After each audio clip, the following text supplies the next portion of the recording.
Como o Puerto Cabello fez para amassar o Vasco e aplicar uma sonora goleada de 4-1? Quais foram os erros do técnico Felipe que levaram o Vasco a esse vexame histórico? A primeira mudança do técnico Felipe que acabou levando o Vasco à ruína nesse jogo foi a mudança do seu sistema tático. O Vasco jogava mais ali com o Fábio Carrillo em um 4-2-3-1 e foi assim por grande parte da temporada. Quando o Felipe entra no Vasco, ele muda a formação do Vasco para um 4-4-2 diante do Palmeiras. E agora nesse jogo diante do Puerto Cabello ele vai para um 4-4-2 losango, no qual ele forma esse losango aqui no meio de campo. Ele fez uma escalação com Léo Jardim, João Vitor, Luiz Gustavo, Paulo Henrique e Lucas Piton, e os quatro meio-campistas do Vasco eram o Hugo Moura, que sustentava um pouquinho mais na frente da zaga, o Tietê mais aberto pelo lado direito, o Matheus Carvalho aberto aqui mais pelo lado esquerdo e o Felipe Coutinho jogando centralizado. E aí você tem uma dupla de ataque com o Verratti e com o Ryan. Muitas das vezes o Verratti estava caindo aqui mais pela ponta, estava parecendo que estava jogando mais como um ponta pelo lado esquerdo, mas não. Ele formava uma dupla de ataque com o Ryan,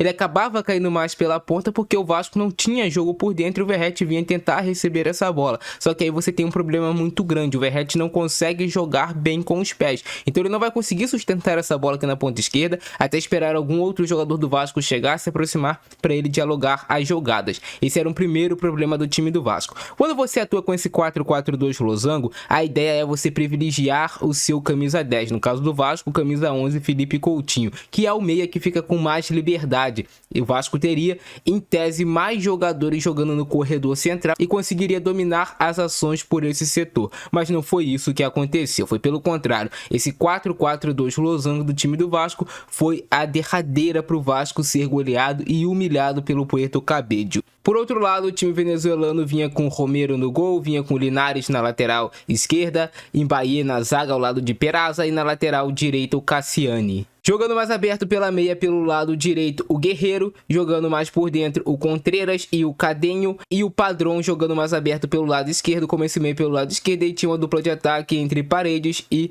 Danis. E o que fazia o time do Puerto Cabello para encaixotar o Vasco e acabar com o time do Vasco na sua marcação-pressão? E o primeiro ponto que eu quero destacar para vocês é a saída de jogo, como o Vasco não consegue marcar pressão no Puerto Cabello por conta do fato, do goleiro do Puerto Cabello, Romero, saber jogar com os pés. O Vasco encaixava a marcação realmente nesse 4-4-2 losango, tentando fazer uma pressão, só que aí o Verratti e o Ryan ficavam em inferioridade numérica, já que o Romero fazia esse terceiro homem aqui no time do Puerto Cabello e ele tinha muita capacidade de encontrar lançamentos longos, muitas vezes para os laterais do seu time ou até mesmo para o ponta padrão do outro lado, mas essa bola entrava demais aqui no lateral direito Cassiani, já que o Vasco não tinha como pressionar ele, deixava essa bola descoberta, já que se fosse um atacante pressionar ele, abriria espaço para ele jogar em um dos zagueiros. Então o primeiro erro é essa marcação do Vasco estar desencaixado. O Vasco até tentava fazer a marcação com os momentos em bloco alto, só que o desencaixe de marcação deixava o Romero, o goleiro livre, como esse homem livre,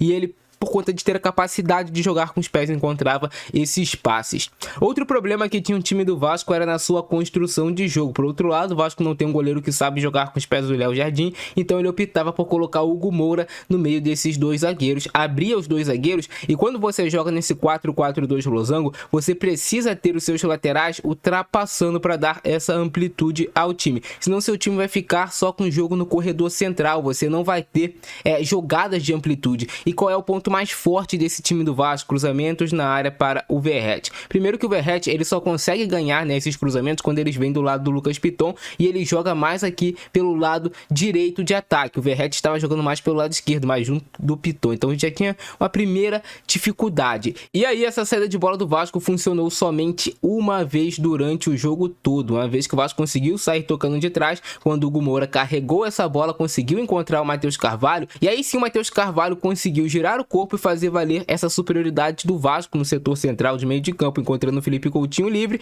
que aí já vai ter o desencaixe de marcação do time do Puerto Cabello. O Coutinho encontra rapidamente o Piton livre e o Verratti já faz esse movimento de correr nas costas do zagueiro pelo lado direito, e aí ele consegue receber esse cruzamento do Lucas Piton e o cruzamento do Piton chega pro Verratti fazer o cabeceio. Foi a única jogada do Vasco que funcionou esse 4-4-2 losango do Felipe. Por outro lado, esse esquema deixou o Vasco extremamente vulnerável, já que não tinha pontas para voltarem e encaixarem na marcação. O Vasco não entendeu esse esquema, então o Lucas Piton ficava batendo com o lateral direito adversário Cassiani, e o meia direita aqui do time do Puerto Cabello ficava livre para fazer essa movimentação nas costas do Piton, receber essa bola, e aí já desorganizava a marcação do time do Vasco, já que o Luiz Gustavo tinha que fazer a cobertura do Piton, que estava adiantado fazendo a marcação em cima do Cassiani. E aí o Vasco tinha outro problema na hora de fazer a recomposição defensiva. Essa bola entrava pelo corredor, o jogador carregava até a linha de fundo, fazia o cruzamento para a área, e você tinha 1,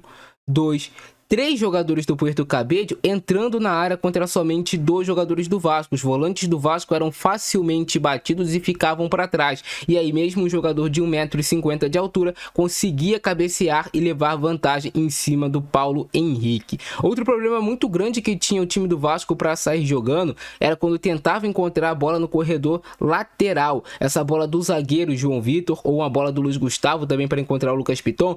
Os laterais adversários, o Linares e o Cassiani, estavam saltando essa marcação em cima dos laterais do Vasco. Então aqui você tinha esse encaixe do Linares, o João Vitor tentava fazer essa bola para o Paulo Henrique, mas o Paulo Henrique, recebendo essa bola de costas, dormia um segundo, o Linares já vinha aqui adiantando e recuperando essa bola, pegando o sistema defensivo do Vasco completamente desguarnecido. E aí quando você tem o Linares, você tem o Padrão atacando, até mesmo também às vezes o João Vitor era batido nessa velocidade, você tinha novamente um sistema defensivo do Vasco completamente exposto, já que os dois laterais estão fora de posição, estão indo atacar, né, no posicionamento ofensivo. O Linares batia aqui o João Vitor e o Paulo Henrique antecipando essa bola, fazia o cruzamento do outro lado, e você tinha um Guerreiro, você tinha um Diniz para aproveitar o cruzamento, e quase que assim o time do Puerto Cabello fez o segundo gol em cima do Vasco, né, pegando a defesa do Vasco aberta, exposta, sempre tendo aqui o Lucas Piton indo atacar, o Paulo Henrique indo atacar, e os jogadores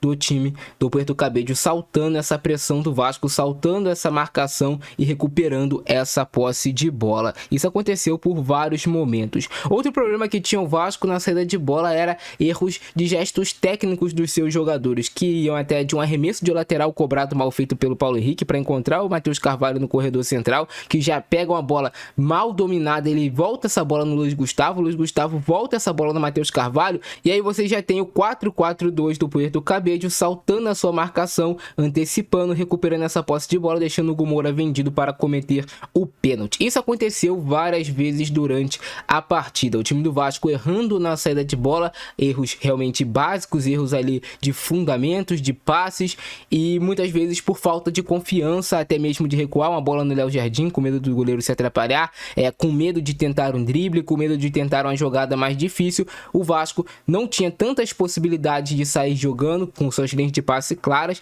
e o Vasco ficou muito afundado aqui, ó, nesse corredor central. O Vasco não tinha jogadas de amplitude pelos lados do campo, que eu já falei com vocês. Os laterais, tanto o Padrão quanto o Cassiani, estavam levando vantagem nos duelos contra Piton e contra Paulo Henrique. E aí o Verratti fica morto no time do Vasco, não consegue jogar, fica encaixotado na marcação. O Ryan também fica encaixotado na marcação. Em vários momentos a gente via, né, o time do Vasco atacando somente com o Ryan, com o Verratti e o Felipe Coutinho aproximando. Você não tinha aproximação dos volantes do Vasco, nem de Hugo Moura, nem de Matheus Carvalho para aproximar e gerar jogo. Você tinha só Verratti e Ryan atacando contra muitas vezes um bloco defensivo de 4-2 do Vasco. E aí ficava impossível do Vasco conseguir gerar alguma vantagem para sair vencedor desse confronto. Então, além do time do Puerto Cabello ter mais vontade, ter mais raça do que o time do Vasco, está melhor fisicamente, eles também conseguiram levar vantagem tática em cima do Felipe, e o Puerto Cabello foi muito superior ao Vasco e mereceu esse placar de 4-1.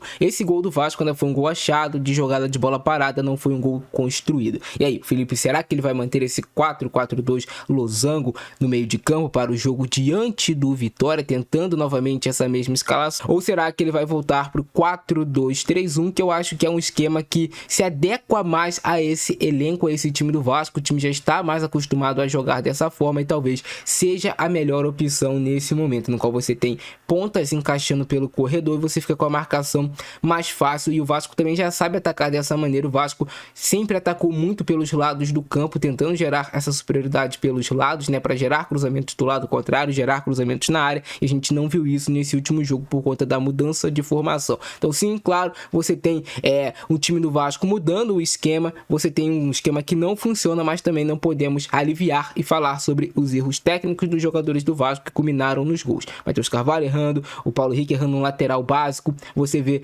o Paulo Henrique depois errando o passe para o Hugo Moura, uma bola forte que gera o quarto gol do Puerto Cabello.